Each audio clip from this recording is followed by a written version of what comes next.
Welcome to day 6 of week 1 of James. We are going to be starting reading today in chapter 2, verse 8. You ready? If, however, you are fulfilling the royal law according to the scripture, you shall love your neighbor as yourself, you're doing well. But if you show partiality, you are committing sin and are convicted by the law as violators. For whoever keeps the whole law, yet stumbles in one point, has become guilty of all.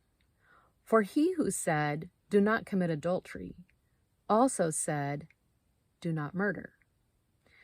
Now, if you do not commit adultery but do murder, you have become a violator of the law. So speak and so act as those who are to be judged by the law of freedom.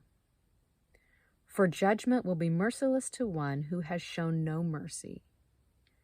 Mercy triumphs over judgment.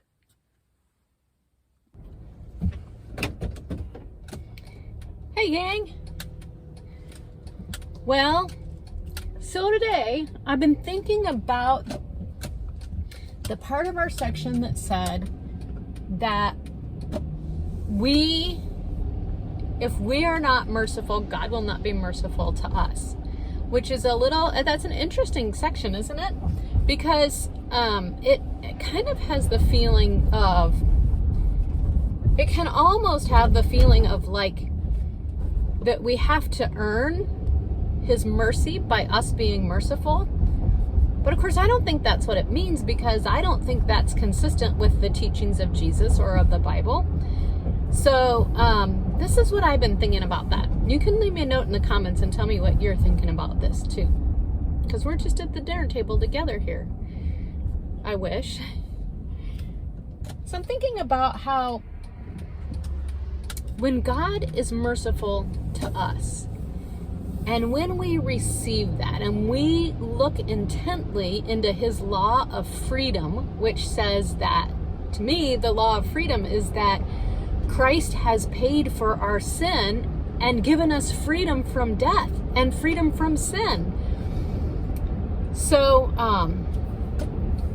when we see the mercy that he had through this new law of freedom, when that starts to sink in, the mind-blowing reality that we don't have to die because of our sin,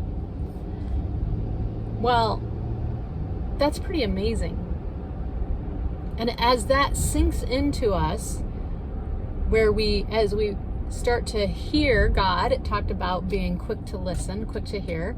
As we start to hear that, and by hear it, I mean deeply hear it, not just, like the analogy of the quick look in the mirror where you look and then forget, but the kind of hearing that leads to a change in your actions and the way you treat people. When that happens, if we've truly assimilated that, the more we assimilate that and bring that into our